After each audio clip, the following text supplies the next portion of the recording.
안녕하세요, 여러분. 성공합시다. 혹시 하나님은 왜 나에게 말씀하시지 않는가 하면서 막 답답해 하신 적 있으신가요? 아무리 기도해도 응답이 없는 것 같은 그 침묵 속에서 힘들어 하신 적 있으신가요? 그런데 오늘 말씀이 우리에게 대묻고 있어요. 하나님이 침묵하시는 것이 아니라 나한테 들을 기가 없는 것은 아닌가?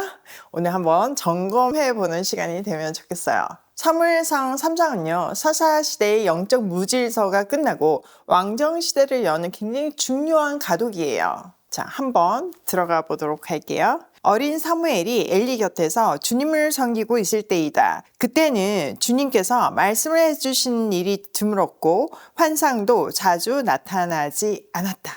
우선 이 시대를 설명해 주고 있잖아요. 말씀이 귀하고 환상도 흔히 보이지 않았던, 한마디로 얘기하면 영적 암흑기라고 진단합니다. 그런데 하나님 이 영적 암흑기 속에서도 그냥 내버려 두시는 것이 아니라 이렇게 말씀과 환상이 귀했다는 것은요, 하나님이 침묵하셨거나 또 백성들이 들을 길을 상실했다는 의미죠. 이것은 사사시대 내내 반복된 죄악과 불순종의 필연적인 결론이었어요. 근데 하나님은요, 이 시대를 그냥 내버려 두시는 것이 아니라 어린 사무엘을 통해서 새롭게 일어날 수 있도록 준비하고 계세요. 자, 2절. 어느 날 밤 엘리가 잠자리에 누워 있을 때였다. 그는 이미 눈이 어두워져서 잘 볼 수가 없었다. 사무엘은 하나님의 궤가 있는 주님의 성전에서 잠자리에 누워 있었다. 이른 새벽 하나님의 등불이 아직 환하게 밝혀져 있을 때. 자, 보니까 엘리가 먼저 눈이 어두워져서 잘 볼 수 없었대요. 이거는 육체적인 상태뿐만 아니라 그의 영적인 상태를 보여주고 있죠. 영적인 분별력의 상실을 상징해요. 이렇게 지도자의 눈이 멀어가며 시대는 저물어가고 있었어요.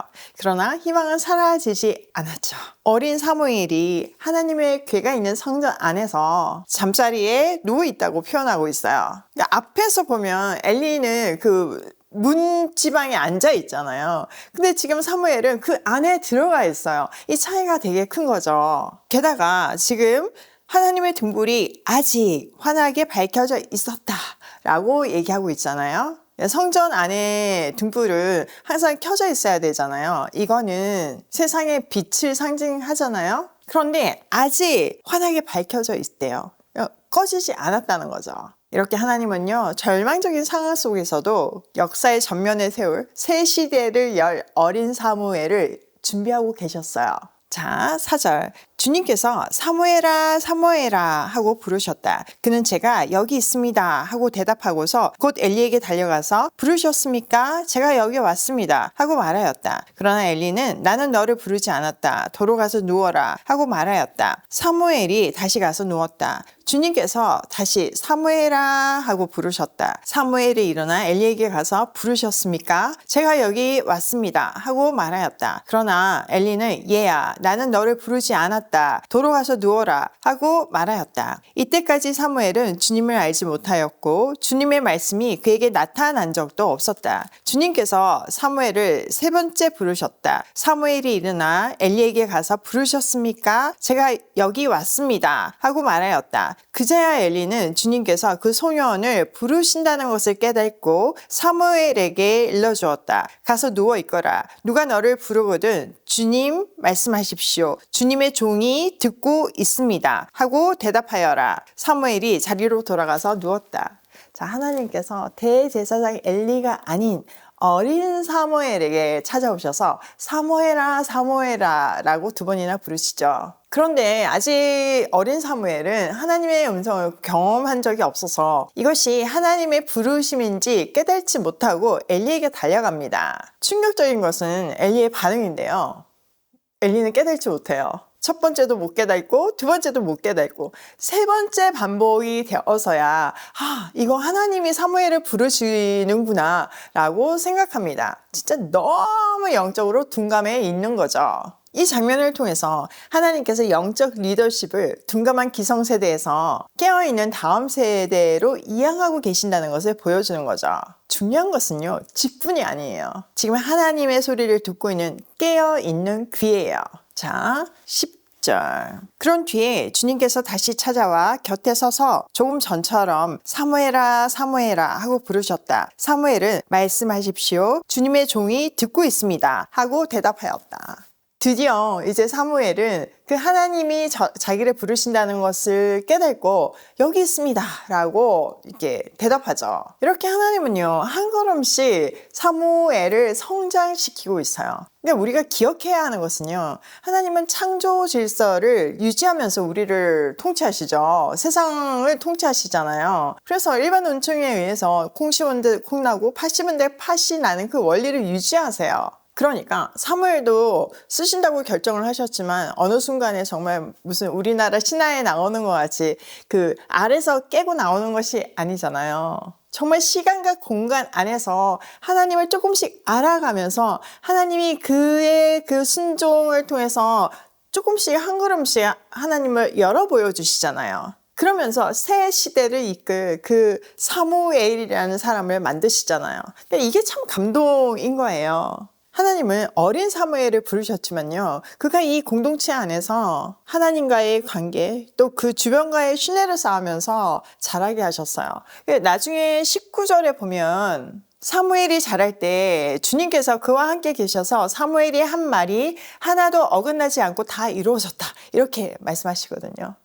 사무엘도 정말 결단하면서 순종을 했고 하나님도 함께 하셔서 그를 통해서 하나님의 영광을 드러내셨어요. 그러다 보니까 나중에 이제 정말 말씀 부흥 운동을 일으키잖아요. 그때 모든 사람이 그의 권위를 주면서 사무엘을 따르게 되죠. 하나님의 함께 하심을 인정하면서 사무엘의 리더십을 인정하고 따르는 거예요.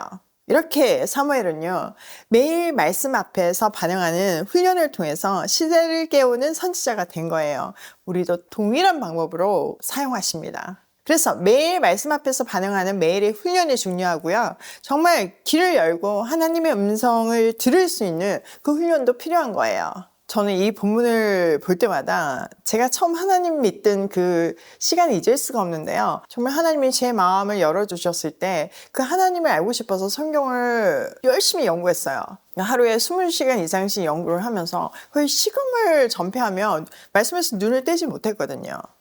거의 잠을 못 잤던 것 같아요. 막 한두 시간 자고 나면 그 말씀이 너무 궁금해가지고 눈이 떠져서 새벽 기도 가고 또 이 말씀 연구하고 그랬던 시간이 있거든요. 근데 이 본문을 묵상을 하면서 제가 그 사무엘이 너무 부러운 거예요. 하나님 저한테도 나타나셔서 그 하나님의 음성을 들려주세요. 막 이렇게 기도했던 것 같아요. 근데 진짜 자고 있는데 지나마 이렇게 부르는 소리가 들리는 거예요. 그래서 번쩍 눈이 뜨였는데 아무도 없었죠. 새벽이고. 또 잠이 들었는데 똑같이 또 봐도 아무도 없었어요. 그리고 다시 잠이 들었는데 또 누가 나를 부르는 거예요. 지나마. 그 순간 이 본문이 떠올랐어요. 아, 내가 기도한 대로 하나님이 진짜 나한테 음성을 들려주시는구나. 제가 그날 정말 눈물 콧물 쏟으면서 그 깊은 그 하나님과의 교제를 했었거든요. 그 순간이 아직도 너무나 생생하고 그 방의 모습이랑 그 향기랑 이런 게 다 생생하게 생각이 나요. 20여 년 전에 그렇게 나를 만나주신 하나님이 진짜 제 인생을 통해서 이렇게 저를 만드셨잖아요. 저는 제 인생에 제일 감사한 거가 하나님이 저를 써주신다는 거거든요. 하나님의 동행하심을 너무 세밀하게 느끼게 해주신다는 거거든요. 근데 그게 가능했던 게 뭐라고요? 네, 말씀이에요. 하나님을 처음 만나자마자 그 말씀이 너무 감격스러워서 나만 혼자 알기가 너무 아까워서 진짜 얼마나 알았겠어요, 초신자가. 근데 그거 정리해가지고 기회를 얻든 못 얻든 나눴거든요. 사람들 모아서도 말씀을 전했고 제가 SNS에 늘 그걸 올렸던 거거든요. 20년의 시간이 지나니까 이렇게 오이 패밀리가 생겼고 저는 성경 선생님이 되었잖아요. 그리고 또 이렇게 20년 되니까요.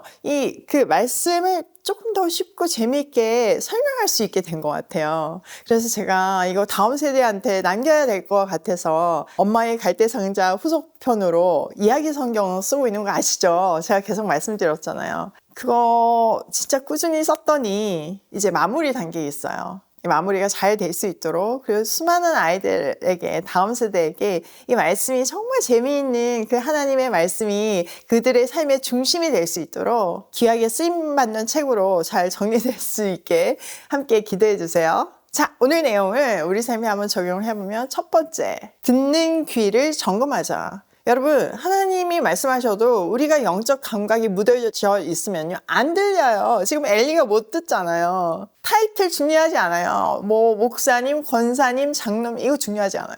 그래, 한 몇십 년 믿었다, 이런 거 나의 영성 보장해 주지 않습니다. 매일 말씀 앞에서 나의 귀를 깨우고 영적으로 깨어 있어야지만 하나님이 나에게 음성을 들려주실 때 하나님과 주파수가 맞아서 알아들을 수 있는 거예요. 하나님은 아 하면 척 알아듣는 우리가 되길 소망합니다. 두 번째, 하나님의 등불이 꺼지지 않았다. 여러분, 살기 너무 어려우시죠? 저도 정말 이 시대에 비즈니스를 하면서 살아내기가 쉽지가 않은데요. 그렇다 할지라도 우리에겐 소망이 있잖아요.